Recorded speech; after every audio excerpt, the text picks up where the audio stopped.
நீங்க தமிழக அரசுல இருந்து வந்திருக்கக்கூடிய வில்லேஜ் அசிஸ்டன்ட் பணிக்கு அப்ளை பண்ண போறீங்களா இல்ல அப்ளை பண்ணிட்டீங்களா? இந்த 3 விஷயங்களை சரியா பண்ணா இந்த வேலை கிடைக்க நிறைய பாசிபிலிட்டி உங்களுக்கு இருக்கு. அது என்ன விஷயங்கள், எந்தெந்த மாவட்டங்களுக்கு இப்ப வந்திருக்கு, எப்படி நீங்க அப்ளை பண்றது, எல்லாத்தையுமே தெளிவா நான் இந்த வீடியோல உங்களுக்கு சொல்றேன். இந்த ஒரு வீடியோ போதுங்க, கிராம உதவியாளர் வில்லேஜ் அசிஸ்டன்ட் பணி தொடர்பா எல்லா தகவலையுமே உங்களால தெரிஞ்சுக்க முடியும். Okay, coming back to the notification. Village assistant கிராம உதவியாளர் அப்படின்னு சொல்லுவாங்க. எழுத்து தேர்வு இல்லாம உங்க ஊர்லயே ஒரு தமிழக அரசு வேலை வாய்ப்பு எடுக்கிறதற்கான வாய்ப்பு. ஓகே, தற்போது இந்த வேலை வாய்ப்பு எந்தெந்த மாவட்டங்கள்ல இருந்து வந்திருக்கு தெரியுமா? டிஸ்கிரிப்ஷன் லிங்க் தரேன், அதை டச் பண்ணி டைரக்டா நோட்டிபிகேஷன் PDF வெப்சைட் லிங்க் இருக்கும். ஸோ இதுல நீங்க டைரக்டா ரெண்டுத்துல ஏதோ ஒண்ணு கொடுத்துக்கோங்க. டைரக்டா சேலம் மாவட்டத்தோட அபிஷியல் வெப்சைட் பேரும் ரெக்ரூட்மெண்ட் பக்கத்துக்குள்ள ஆட்டோமேட்டிக்கா வந்து போயிடும். ஓகே, ஸோ இதுல என்ன கொடுத்துருக்காங்க பாருங்க. Village assistant recruitment 2025 application are invited for the post of village assistant in Salem district. Okay, Salem டிஸ்ட்ரிக்ட்ல இருக்கக்கூடிய வில்லேஜ் அசிஸ்டன்ட் அதை வந்து தனித்தனியா கொடுத்துருக்காங்க. சேலம், சேலம் வெஸ்ட், வாழப்பாடி, சங்கரி, எடப்பாடி, மேட்டூர் தாலுக். ஸோ இந்த மாதிரி தாலுக் வைஸ் கொடுத்துருப்பாங்க. அதே மாதிரி 2 இதா பிரிச்சிருக்காங்க. இதெல்லாம் ஒரு தாலுக்கு, இதெல்லாம் ஒரு தாலுக்கு. இதுல நீங்க எந்த தாலுக்குல வரீங்க அப்படிங்கிறதையுமே பார்த்துக்கோங்க. ஓகே, உதாரணத்துக்கு நான் வந்து இந்த எடப்பாடி தாலுக்குல வரேன் அப்படின்னா அதற்கான நோட்டிபிகேஷனை நம்ம வந்து கிளிக் பண்ணிக்கணும். அதாவது இதே மாதிரிதான் எல்லா மாவட்டத்துக்கும். நான் இந்த மாவட்டத்துக்கு எப்படி உங்களோட அறிவிப்பை பாக்குறது அப்படிங்கறத நான் உங்களுக்கு சொல்லித்தரேன். ஓகே, ஸோ இது வந்து பாத்தீங்கன்னா சேலம் மாவட்டம். ஓகே, ஸோ சேலம் மாவட்டத்துல நம்ம கிளிக் பண்ணது வந்து ஸோ இதுல வந்து விண்ணப்பங்கள் பெறப்படும் நாள் கொடுத்துருக்காங்க, விண்ணப்ப கடைசி நாள் கொடுத்துருக்காங்க 7/8. இந்த விண்ணப்பங்களை எப்படி பூர்த்தி பண்றது அப்படிங்கிறதுக்கும் நான் வீடியோ போட்டிருக்கேன். அந்த வீடியோ பாக்குறதுக்கான லிங்கை நான் டிஸ்கிரிப்ஷன் பாக்ஸ் தரேன். கண்டிப்பா நீங்க வந்து அந்த வீடியோவை பாருங்க, அப்பதான் உங்களுக்கு வந்து எப்படி அப்ளை பண்றது அப்படிங்கிறது தெரியும்.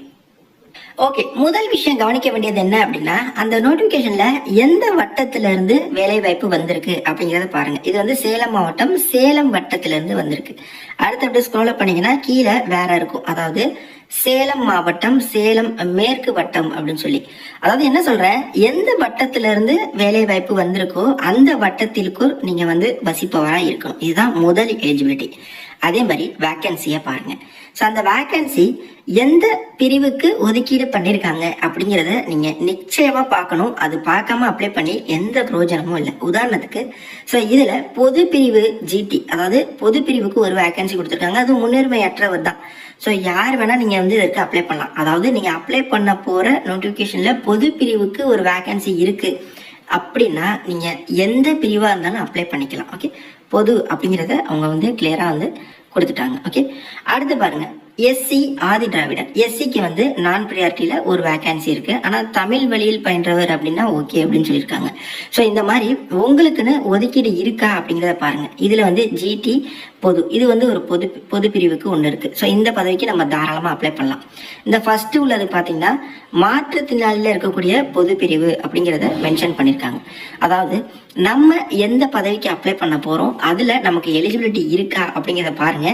அந்த வட்டத்திற்குள் தான் நம்ம வசிக்கிறோமா அப்படிங்கிறத பாருங்க. ஏன்னா அந்த வட்டத்திற்குள் வசிப்பவருக்கு எக்ஸாம்ல 30 மார்க் வந்து தராங்க. ஸோ என்னென்னதுக்கு எவ்வளவு மார்க் அப்படிங்கிறதையுமே நான் வந்து அந்த ஸ்பிளிட் அப்ல வந்து உங்களுக்கு காட்டுறேன். இந்த வேலை வாய்ப்புக்கு 10ஆம் வகுப்பு வரை நீங்க படிச்சிருக்கீங்க அப்படின்னா நீங்க வந்து தகுதி. குறைஞ்சது 21 வயசுல இருந்து அதிகபட்சம் 32 வயசு வரை அப்ளை பண்ணிக்கலாம். BCM, BC, DNC, BCMல 37 வயது வரையும் கூட அப்ளை பண்ணிக்கலாம். மாற்றுத்திறனாளிகள் அப்படின்னா பிளஸ் 10 வருஷம் சேர்த்துக்கோங்க, 42 வயது வரை அப்ளை பண்ணிக்கலாம். இந்த நோட்டிபிகேஷன்ல மாற்றுத்திறனாளிக்கு ஒரு வேலை வாய்ப்பு இருக்கு, நீங்க பாத்திருந்தீங்கல்ல முதல். ஸோ அதுல அது என்ன டைப் ஆஃப் மாற்றுத்திறனாளிக்கு கொடுத்துருக்காங்க அப்படிங்கிறத பார்த்து மாற்றுத்திறனாளி நண்பர்கள் நீங்க அப்ளிகேஷன் வந்து போடலாம். ஸோ இதே மாதிரி உங்க நோட்டிபிகேஷன்ல நீங்க வந்து இந்த மாதிரி முக்கியமான விஷயங்கள் எல்லாத்தையுமே வந்து கவனிக்கணும். ஓகே ஓகே இந்த கிராம உதவியாளர் வேலையில நீங்க செலக்ட் ஆகணும் அப்படின்னா ஃபர்ஸ்ட் அவங்க எப்படி ஷார்ட் லிஸ்ட் பண்றாங்க அப்படிங்கறத தெரிஞ்சுக்கோங்க. ஓகே, முதல் விஷயம் இவங்க வந்து நீங்க 10ஆம் வகுப்பு வரையும் படிச்சிருக்கீங்களா அப்படிங்கிறத பாக்குறாங்க. அதாவது 10ஆம் வகுப்பு பாஸோ இல்ல 10ஆம் வகுப்பு ஃபெயிலோ அது பிரச்சனை இல்லை. 10ஆம் வகுப்பு மார்க் ஷீட் உங்கள்கிட்ட இருக்கணும். அப்படின்னா உங்களுக்கு இந்த 10 மார்க் அப்படிங்கிறது முழுவதும் வழங்கிடுவாங்க. மார்க்கை வச்சு கம்மி பண்றதோ அதெல்லாம் கிடையாது, முழுவதும். அடுத்து உங்களுக்கு சைக்கிளோ இல்ல பைக்கோ ஓட்ட தெரியுது அப்படின்னா 10 மார்க் தருவாங்க ஓட்ட தெரிஞ்சாலே. ஆனா நீங்க அதுக்கு வந்து ஓட்ட தெரியும் அப்படிங்கிறதுக்காக ஸ்கில் டெஸ்ட்ல நீங்க பார்ட்டிசிபேட் பண்ணணும். இல்ல எனக்கு ஓட்ட தெரியும், நான் வந்து லைசன்ஸும் வச்சிருக்கேன் அப்படின்னா உங்களுக்கு ஸ்கில் டெஸ்ட் கிடையாது, அப்படியே முழுவதும் 10 மார்க் அப்படிங்கறது வழங்கிடுறாங்க. லைசன்ஸ் இருந்தாலும் சரி இல்லைனாலும் சரி 10 மார்க். லைசன்ஸ் இல்லாதவங்கள்ட்ட மட்டும் உண்மையிலே ஓட்ட தெரியுதா அப்படிங்கிறத பார்ப்பாங்களாம். அடுத்து வாசித்தல் மற்றும் எழுதும் திறன். வாசிக்கும் திறனுக்கான தேர்வு தமிழ். ஸோ தமிழை நல்லா வாசிக்கிறீங்களா அப்படிங்கிறத பார்ப்பாங்க, தமிழ் நல்லா எழுதுறீங்களா அப்படிங்கிறத பார்ப்பாங்க. அதாவது நேர்காணல் குழு இருப்பாங்க, அவங்க முன்னால தமிழை பிழை இல்லாம வாசிக்கிறீங்களா பிழை இல்லாம எழுதுறீங்களா அப்படிங்கிறத பார்ப்பாங்க. அதை பொறுத்து இந்த 30 மார்க் அப்படிங்கிறது அவங்களால நிர்ணயிக்கப்படும். ஓகே, அடுத்து இதுதான் ரொம்ப ரொம்ப முக்கியமானது. அவங்க எந்த கிராமத்துல வேலை வாய்ப்பு விட்டுருக்காங்க, அப்படி இல்லைன்னா அட்லீஸ்ட் எந்த வட்டத்துக்குள்ள வேலை வாய்ப்பு விட்டுருக்காங்க அதுக்குள்ள நீங்க வசிக்கிறீங்க அப்படின்னா உங்களுக்கு 35 மார்க் அப்படிங்கறது வழங்குறாங்க.